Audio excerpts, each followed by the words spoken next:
PTI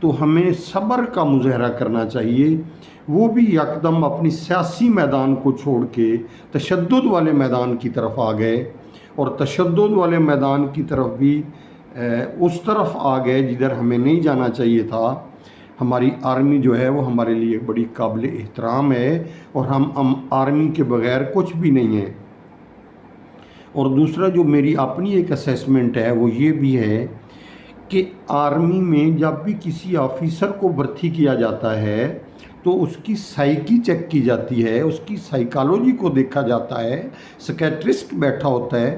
کسی کی سوچ میں تھوڑا بہت بھی فرق ہو تو اس کینڈیڈیٹ کو ریجیکٹ کر دیا جاتا ہے۔ تو اتنی بری سوچ ہماری آرمی نہیں رکھتی جتنی ہم سمجھ لیتے ہیں۔ ہمیں ان آرمی کے خلاف بولتے وقت سوچنا چاہیے، بلکہ بولنا ہی نہیں چاہیے، کمنٹ ہی نہیں کرنا چاہیے۔ نہ ہمارا یہ دائرہ اختیار ہے سیولینز کا کہ ہم آرمی کے بارے میں کمنٹ کریں، کیونکہ وہ ہمارا دفاع کرتے ہیں، ہر فیلڈ میں ہمارا دفاع کرتے ہیں۔ سیلاب ہے تو آرمی آگے آگے ہے، کوئی کشتی ڈوب گئی ہے آرمی آگے آگے ہے، کوئی بارڈرز کے اوپر پرابلم ہو گئی ہے آرمی آگے ہے، کوئی دہشت گردی ہو رہی ہے وہاں آرمی ہماری آگے ہوتی ہے۔ تو ہماری ڈیفنس کے ہاتھوں کو ہمیں مضبوط کرنا چاہیے، نہ کہ ان کو کمزور کرنا چاہیے۔ اچھا، اب یہ جو دونوں یلغار والی بات جو ہمارے ISPR نے کی ہے، اس کے 2 ثبوت بھی ہیں چھوٹے چھوٹے جو میرے نوٹس میں ہیں۔ ایک تو پہلے دن جس دن 9 مئی والے واقعات شروع ہوئے تو زلمے خلیلزا نے فوراً یہ بیان دیا، یہ مطالبہ کیا کہ ہاں پاکستان کے آرمی چیف مستعفی ہو جائیں۔ یہ آپ دیکھیں کس طرف جاتی ہے بات۔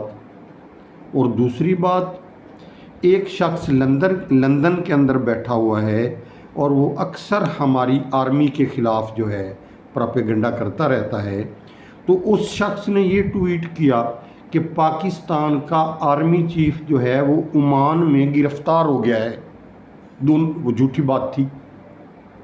تو ان دونوں باتوں پہ میرے پاکستانی بھائیوں اگر آپ غور کریں گے تو بات کھل کر سامنے آ جائے گی کہ حقائق کیا ہیں۔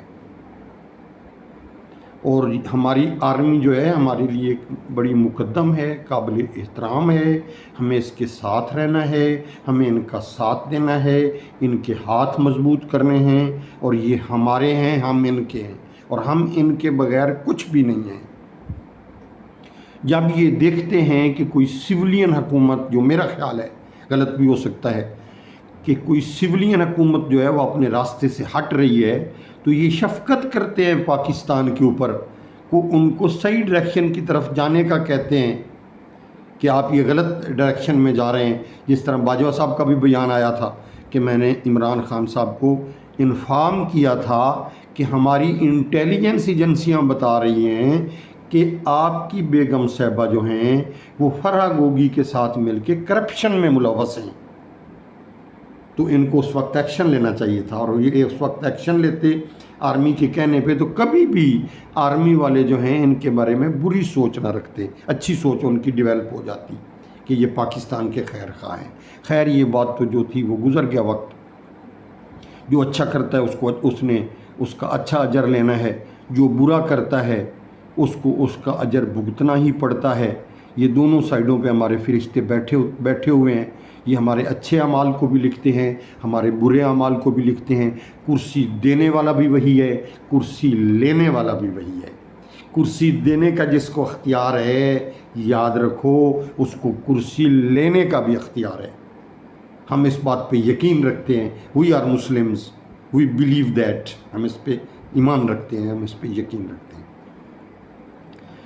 تو دوسری بات آ گئی کہ یہ ٹرائل جو سیولینز کے ہونے ہیں، اس پہ تھوڑا سا میں کمنٹ کروں گا کہ سیولینز میں جتنے لوگ ماسٹر مائنڈ ہیں یا جتنے لوگ چلانرز ہیں، وہ میرے خیال میں ٹوٹلی 10-15 کے قریب لوگ ہیں، ان کا تو ٹرائل ضرور ہونا چاہیے، اور رولز اینڈ ریگولیشن جو آرمی کے ہیں ان کے مطابق ٹرائل ہونا چاہیے۔ کیونکہ اگر ایک درخت جو ہے اس سے کانٹے گرتے ہیں، وہ کانٹے پیدا کرتا ہے، کانٹے گراتا ہے، آپ کانٹے چنتے رہیں گے چنتے رہیں گے چنتے رہیں گے، جب تک وہ درخت موجود ہے کانٹے ختم نہیں ہو سکتے، کانٹوں نے رہنا ہی رہنا ہے۔ تو اس کی جو بیسکس ہیں نا، بیسکس کو آپ ہاتھ ڈالیں، اور پھر ان لوگوں کو ہاتھ ڈالیں جو ہائیلی ملوث تھے اور معصوم نہیں تھے، کم از کم گریجویٹ یا ایجوکیٹڈ لوگ تھے، اور وہ اونچ نیچ کو جانتے ہوئے انہوں نے ایسے کام کیے۔ اور یہ کوشش کریں کہ کم سے کم لوگ جو مجرم ہیں، جینون مجرم ہیں، انہی کا ٹرائل ہو، تاکہ پاکستان کا تاثر جو ہے وہ ورلڈ کے اندر غلط نہ جائے۔ اس بات کو ضرور مد نظر رکھا جائے کہ ہمارا پاکستان کا تاثر جو ہے وہ دنیا کے اندر جو ہے برا نہ جائے، اور ڈر خوف پیدا نہ ہو جائے عوام کے اندر، اور کوئی بے گناہ جو ہے اس کو سزا نہ ہو، بے گناہ بچے۔ گناہ گار کو سزا تو ہمارا اسلام بھی کہتا ہے کہ ہونی چاہیے، اس چیز کو مد نظر رکھا جائے۔ تو اس کے بعد میں تھوڑا سا گفتگو کا اپنا ٹاپک جو ہے وہ چینج کرتا ہوں، ہے تو وہ میرا پاکستان کا حصہ ہی۔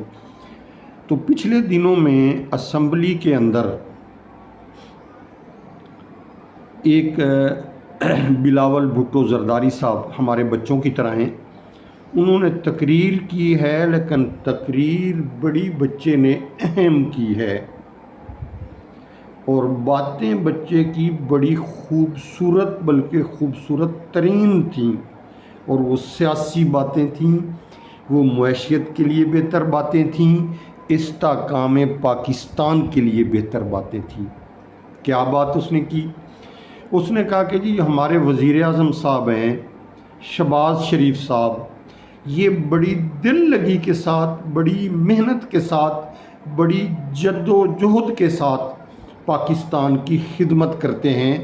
اتنی جد و جہد کے ساتھ میں نے پاکستان کی خدمت کرتے کسی کو نہیں دیکھا۔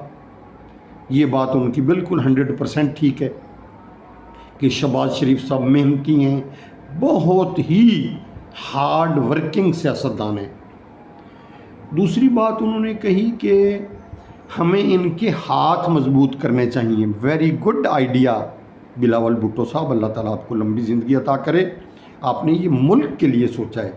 ان کے ہاتھ مضبوط کرنے چاہیے، یعنی انہوں نے یہ بھی کہہ دیا کہ اگر ہماری پارٹی جیتتی ہے تو ہمارے یہ وزیر اعظم کے امیدوار ہیں، یعنی میں وزیر اعظم نہیں بننا چاہتا، میں اس شخص کو وزیر اعظم بنانا چاہتا ہوں جو پاکستان کے لیے محنت کر سکتا ہے، جو اس وقت پاکستان کی ضرورت ہے، جو اس وقت پاکستان کی نیڈ ہے۔ پاکستان کو اس وقت اسی طرح کے بندے کی ضرورت ہے جس طرح کا بندہ شہباز شریف ہے، اور یہ شہباز شریف صاحب جو ہیں ایک تو ہارڈ ورکنگ ہے، دوسرا یہ جانتے ہیں انگریزی میں ہے کہ it is not what you play, یہ نہیں ہے کہ آپ کیا کر رہے ہیں، it is how you play, بات یہ ہے کہ آپ جو کرتے ہیں وہ کیسے کرتے ہیں۔ تو یہ سوجھ بوجھ ہمارے شہباز شریف صاحب کے اندر ہے۔ نواز شریف صاحب جو ہیں وہ منصوبہ ساز اچھے ہیں، تو نواز شریف صاحب ان کے بھائی ہیں، ان کا ایک میٹر ابھی اسمبلی میں جو ہے زیر بحث رہا اور پھر بل بھی پاس ہو گیا ہے، تو ان کو کے سر پہ جو نااہلی کی تلوار ابھی تک لٹک رہی ہے، وہ میرے ایک ناقص خیال کے مطابق وہ میرے خیال میں عام ترمیم سے نہیں، وہ بل میں ترمیم سے، عام قانون سازی سے ختم نہیں ہوگی، وہ بل میں ترمیم کرنے سے ختم ہوگی۔ خیر یہ ہمارا تو میٹر نہیں ہے، یہ گورنمنٹ لیول کا میٹر ہے،